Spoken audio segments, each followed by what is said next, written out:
growing up in the Francis Marion out in the middle of nowhere, you know, as a kid, you don't have a lot of friends because you're in the middle of nowhere. So in my free time, it was, I'm gonna go take my little Audubon field guide and I'm gonna go catch critters. And it just kind of evolved from there. My grandfather on my mom's side was very outdoorsy, and he liked snakes. He didn't keep any snakes or reptiles or anything, but he appreciated the outdoors for what they were. He was the person that taught me how to fish, taught me how to track animals in the woods, and so he kind of nurtured it.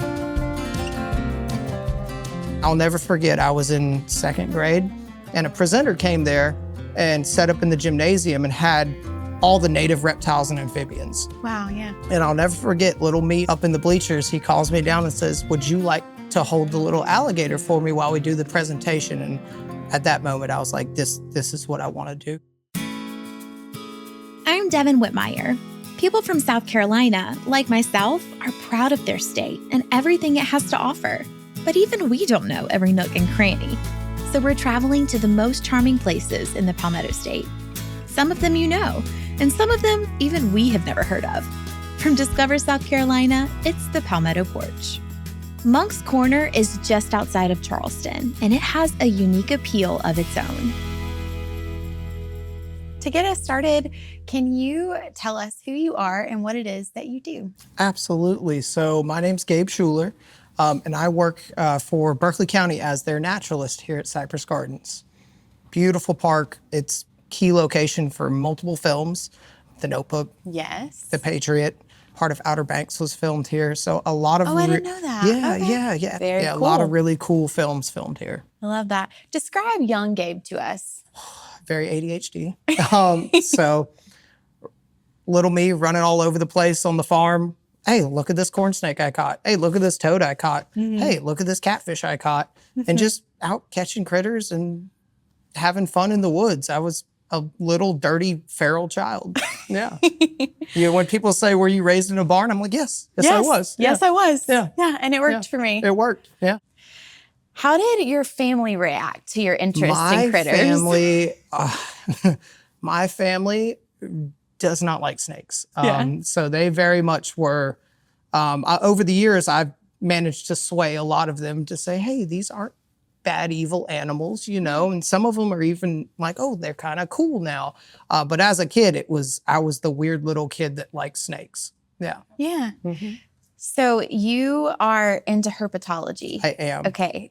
Can you explain what that is? So herpetology is the study of reptiles and amphibians. Okay. The Latin root of that word, herp, meaning to crawl on one's belly, which is why they kind of lumped them in together. Yeah. Study of reptiles and amphibians. Okay. How many critters, amphibians, snakes do you have at present?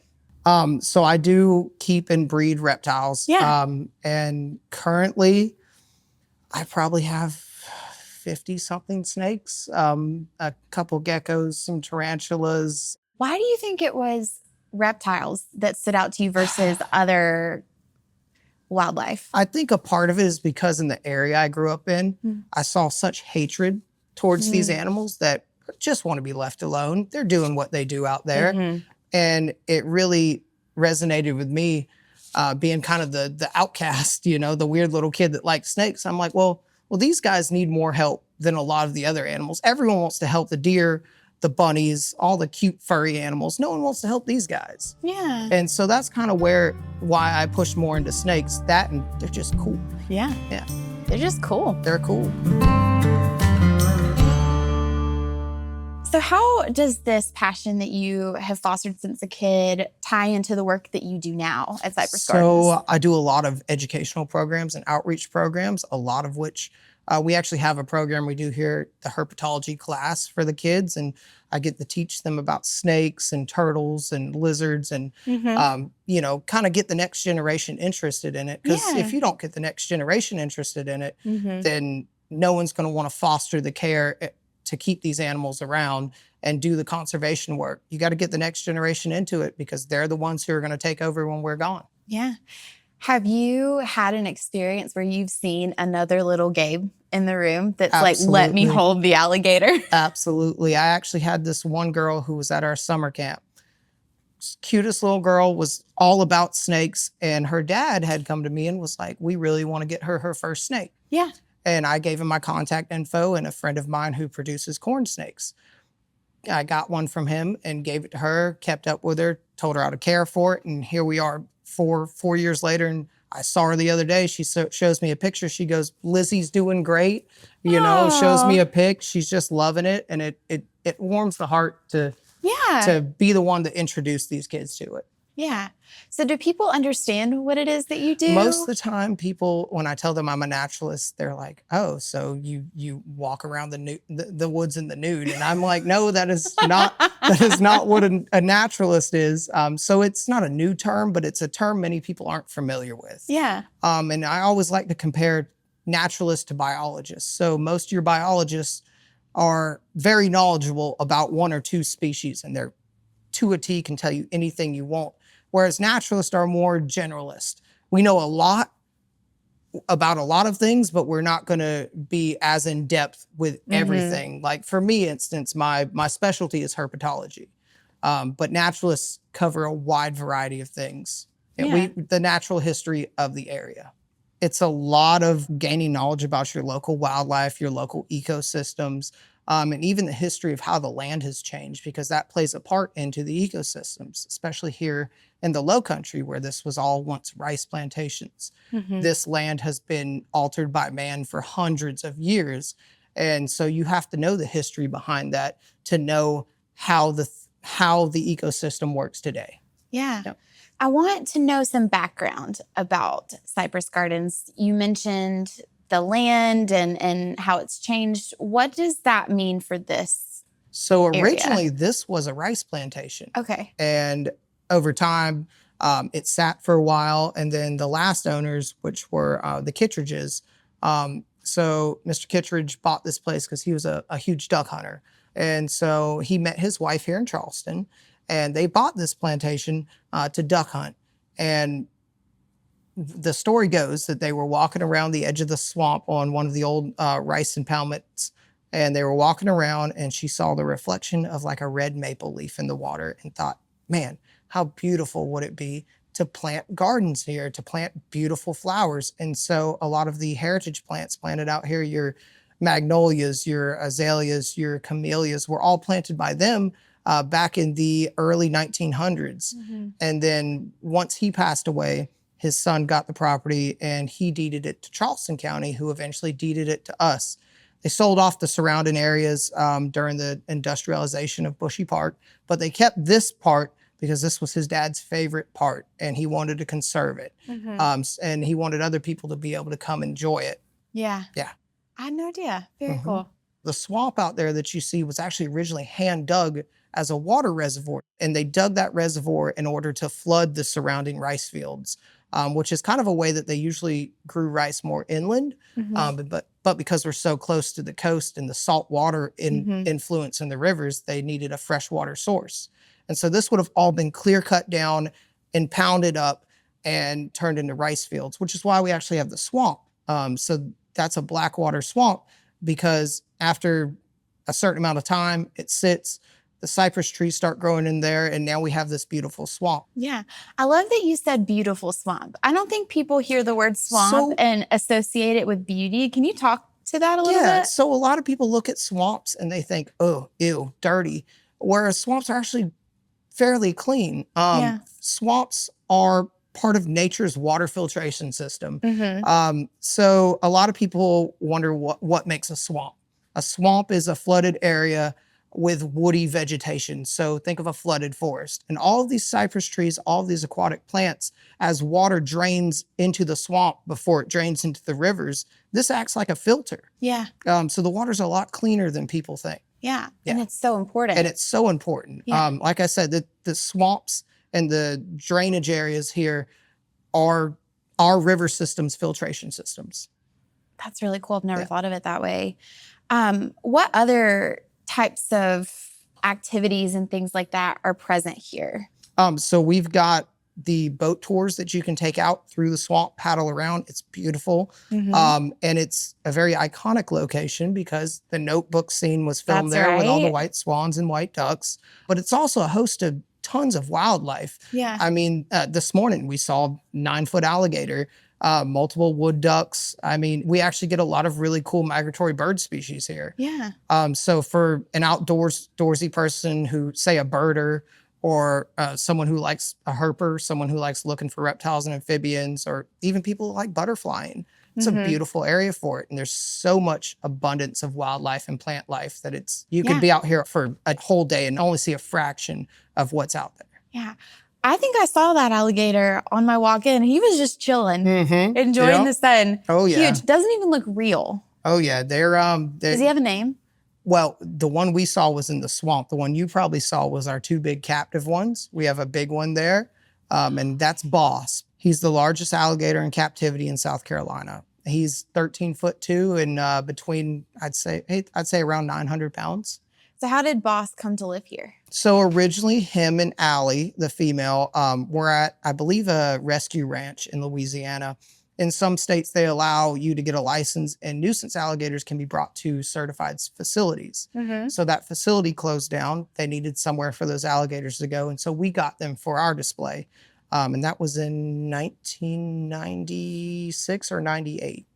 Can you talk to us a little bit about the wildlife preservation Yeah, here? absolutely. So most of the park, the back of the park, is actually now under a conservation easement. So this will never be developed, which is great because unfortunately in a lot of the areas around here, being on the coast of South Carolina, everything's being built up. So this will always be a wooded area, a kind of safe haven for the animals. So you said it yourself, this area is becoming really popular. It is. Has been for a while, and it's only growing for good reason. People love South Carolina and they want to be here, and we get that. But because more people are moving in, what do you think of the balance between nature and economic change? Unfortunately, there doesn't seem to be a lot of push towards conserving nature. I wish there was more. There's more than there used to be. But for instance, when you're building a neighborhood, right? They always want to bring in and plant non-native trees. They want to do turf grass everywhere.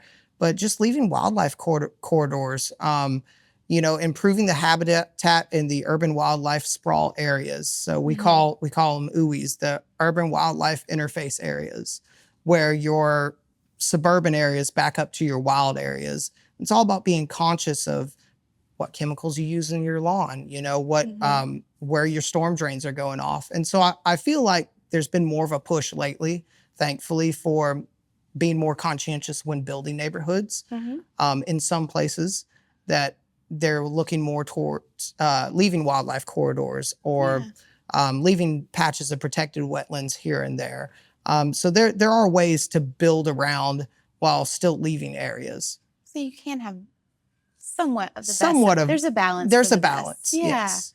So you're saying that by me only cutting my grass maybe like once every 6 weeks and just letting plants grow, I'm helping? Well, the biggest thing is everyone now plants non-native European turf grass, right? Yeah. It's horrible for an ecosystem. Like, you're going to get your basic mosquitoes and flies in there. But there's a lot of native species of grass that you can get that grows well, that only grows yay tall, so you don't even have to cut it.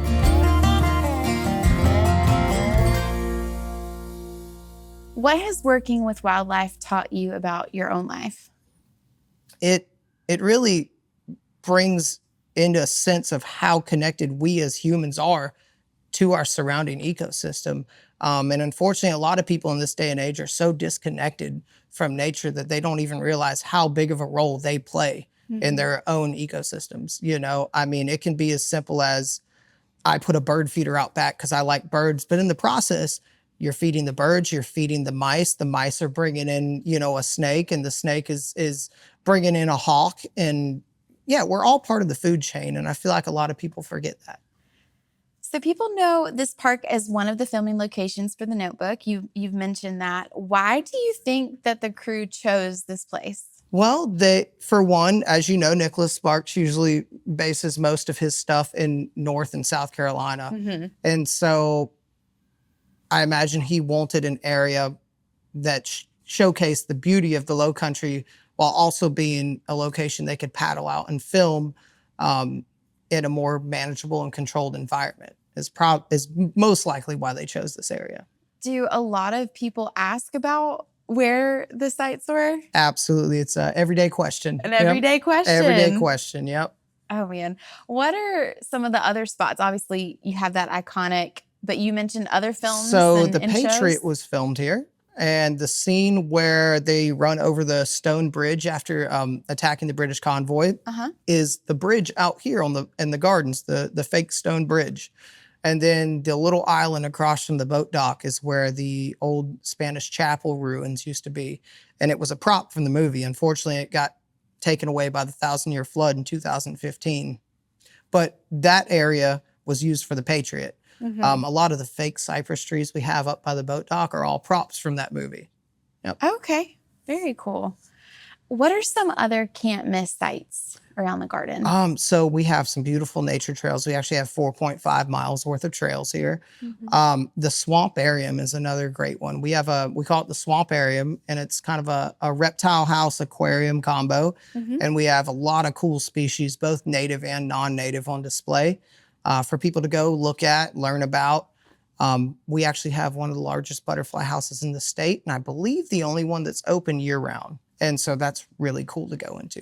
Yeah. Thank you for sharing your passion about herpetology and for the work that you're doing to preserve and share the gospel of wildlife here in South Carolina. Yeah, absolutely.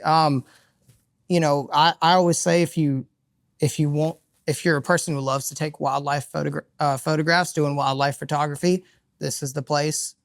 We've got, numerous species to choose from. I mean, pick and choose. Are you a birder? Are you a herper? Are you someone who loves entomology, your insects and invertebrates? Mm-hmm. I mean, there's just so much. If you're a plant person, I mean, we've got really cool native plant species here. It's not everywhere that you see Spanish moss and bald cypress trees. Yeah.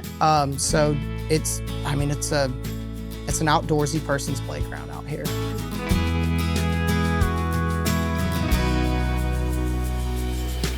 To learn more about this and all the towns we're featuring on the show, visit scpalmettoporch.com.